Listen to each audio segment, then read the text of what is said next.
Hello, friends, enemies, neutral parties, anyone who happens to be watching this video. Hello, and thank you for joining. Oh, I'm going to say the usual, like if you like the video, hit the like button, subscribe, whatever. Uh, this is What's Up with English Part 3, and this is not about grammar. It's about the use or the misuse or the ridiculous use of English. And in this case, I'm just going to focus on police reports that are released to the media. And I got to make some disclaimers here. Oh, several disclaimers. Like, first of all, some of you may be wondering, hey, man, why are you talking about this? You know, the stock market was just tanking. Uh, Inflation fears are rising. Consumer confidence is lower than whale poop. Uh, Bonds are tanking. The dollar is tanking. We might be on the verge of a recession or a depression or stagflation. Why are you talking about stuff that doesn't matter? Okay, here's my answer to that. Inflation rises and falls. Stock prices rise and fall. Bond prices rise and fall. Presidents come and go. Congresses come and go. Governors come and go. Even wars come and go.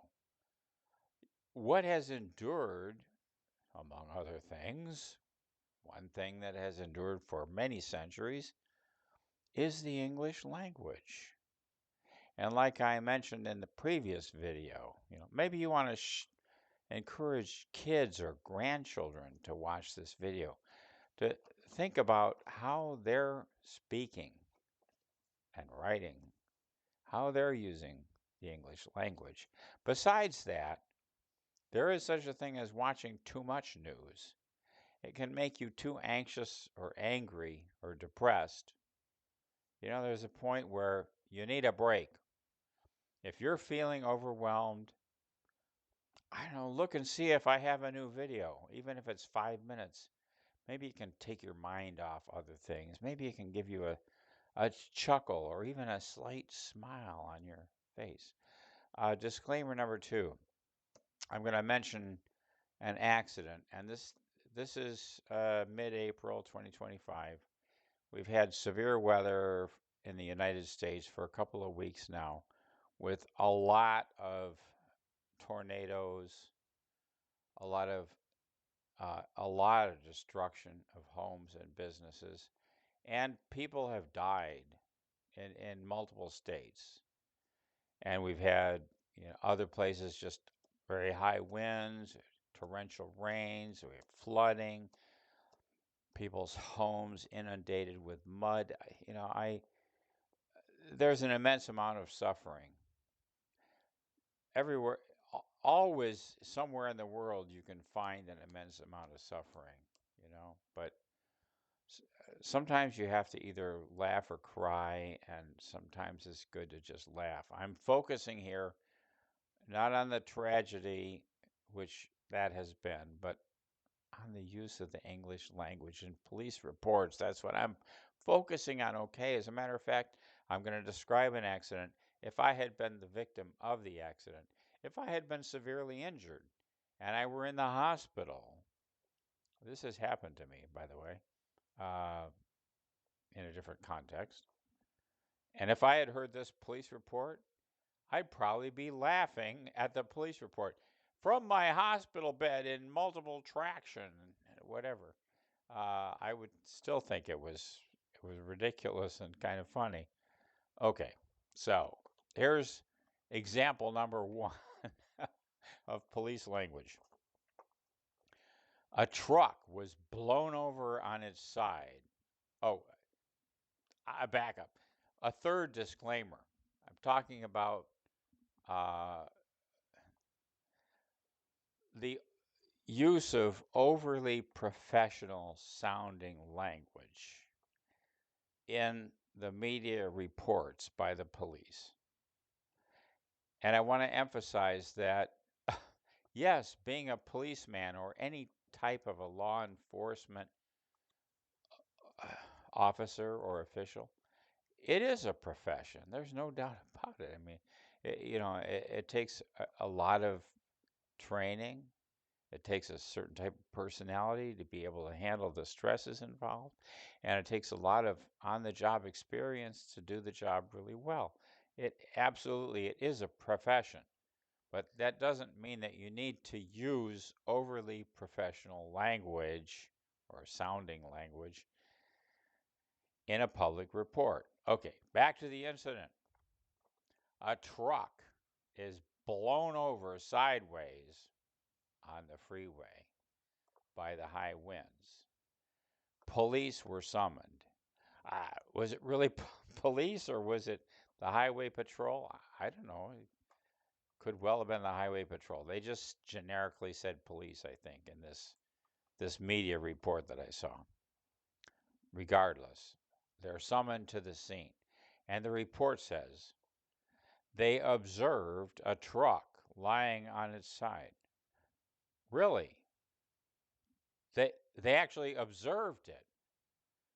For how long did they observe it? A minute? 3 minutes? 5 minutes? 15 minutes? A half an hour? Like, oh, let's observe some more. Maybe some other cars will pile into the back of the truck and we can observe a multi-car pileup. No, they didn't observe the truck. They saw a truck on its side. They were probably running at that point as fast as they could to the truck to see if maybe somebody's trapped inside. Maybe the gasoline is about to set the whole thing on fire. Do we need the jaws of life to pull the guy out? You know? They weren't observing. They saw it and they responded as fast as they could because it was an emergency.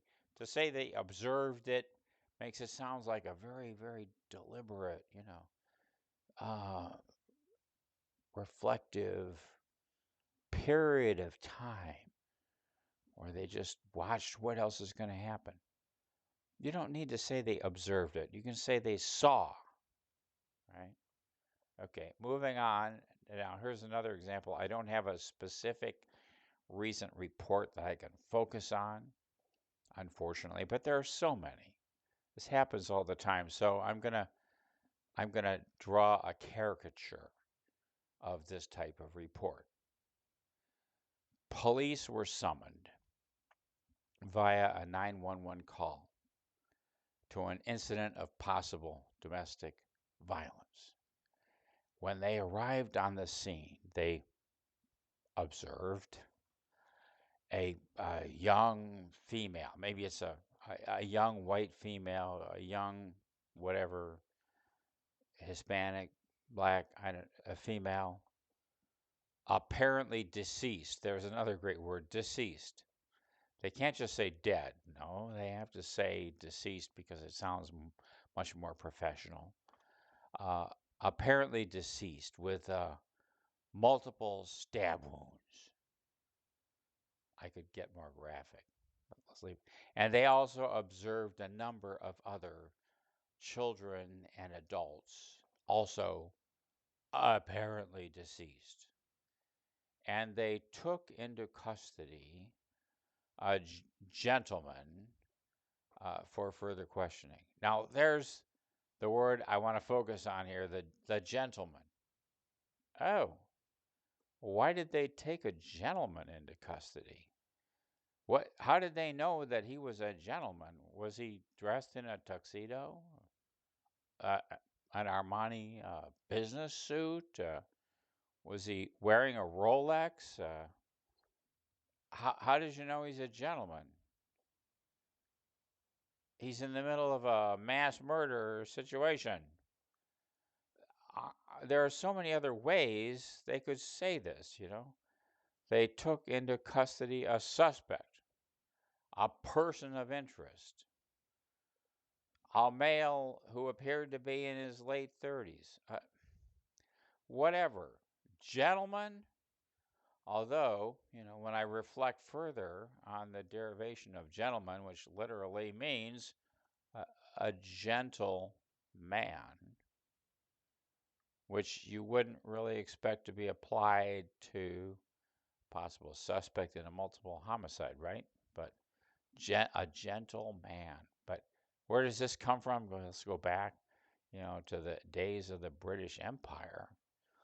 Anybody who had accumulated enough wealth got described as a gentleman, even though they may have accumulated that wealth by killing and subjugating native peoples in South Africa or India or wherever it might be, anywhere the British Empire had extended, which uh, encompassed the entire globe, all the time zones, I think, at one point. Once they had accumulated enough money, suddenly they and their descendants became gentlemen, no matter how badly they had misbehaved or still were misbehaving. So, in that sense, on historical grounds, I suppose you could argue that the use of gentleman was okay, except that the suspect wasn't necessarily wealthy, nor English, nor anything except the suspect the suspect in a violent crime. Just say a suspect, a person of interest. You don't have to say gentleman.